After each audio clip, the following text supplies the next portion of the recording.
Assalamualaikum warahmatullahi wabarakatuh. Perkenalkan, nama saya Rizka Ananda. Saya dan rekan-rekan saya akan membahas perihal UU SP3K.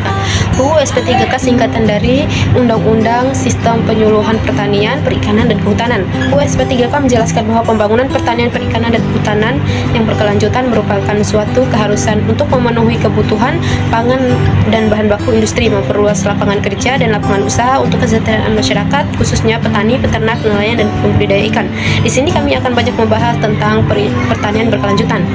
Bisa dilihat dari pasal 1 ayat 3 yang menjelaskan bahwa pertanian yang mencakup tanaman pangan, hortikultura, perkebunan, dan peternakan yang selanjutnya disebut pertanian adalah seluruh kegiatan yang meliputi usaha hulu, usaha tani, agroindustri, dan jasa pengelolaan sumber daya alam hayati dalam agroekosistem dan sesuai dan berkelanjutan dengan bantuan teknologi, modal tenaga kerja, dan manajemen untuk mendapatkan manfaat sebesar-besarnya bagi kesejahteraan masyarakat. Pasal 4, yaitu fungsi sistem penyuluhan meliputi poin A, memfasilitasi proses pembelajaran pelaku utama dan pelaku usaha. Pelaku utama adalah masyarakat di dalam dan di sekitar kawasan hutan, petani, pekebun, peternak, beserta keluarga intinya. Kemudian, untuk pelaku usaha adalah setiap orang perseorangan atau badan usaha, baik yang berbentuk badan hukum maupun bukan badan hukum, yang didirikan dan berkedudukan atau melakukan kegiatan dalam wilayah hukum Negara Republik Indonesia, baik sendiri maupun bersama-sama melalui perjanjian menyelenggarakan kegiatan usaha dengan memberikan fasilitas. Yang kedua, membantu pelaku utama dan pelaku usaha dalam menumbuh kembangkan organisasinya menjadi organisasi ekonomi yang biasanya produktif, menerapkan tata kelola usaha yang baik dan berkelanjutan. Tentunya, dalam mewujudkan itu semua, harus menjadi pelaku utama yang baik dan aktif serta memiliki kreativitas untuk hasil yang optimal.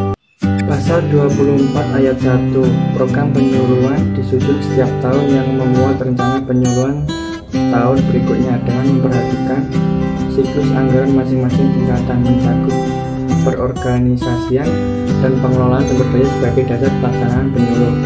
Maksud dari pasal ini yaitu program penyuluhan disusun dengan memperhatikan kesinergian program pada setiap tingkatan penyuluhan dengan pendekatan dan berpedoman partisipatif kebutuhan pelaku utama dan pelaku usaha. Penyuluhan ditetapkan dengan peraturan Menteri, Gubernur, atau Bupati dan Wali Kota.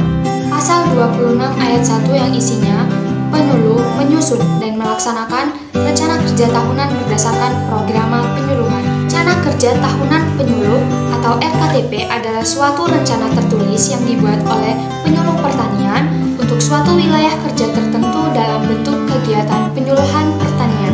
Tujuan penyusunan RKTP adalah yang pertama sebagai dasar pelaksanaan kegiatan penyuluhan, yang kedua sebagai alat kendali dalam pelaksanaan evaluasi, dan yang terakhir sebagai indikator keberhasilan seorang penyuluh pertanian. Pasal 27 ayat 1 yang berbunyi, materi penyuluhan dibuat berdasarkan kebutuhan dan kepentingan pelaku utama dan pelaku usaha dengan memperhatikan kemanfaatan dan kelestarian sumber daya pertanian, perikanan, dan kehutanan.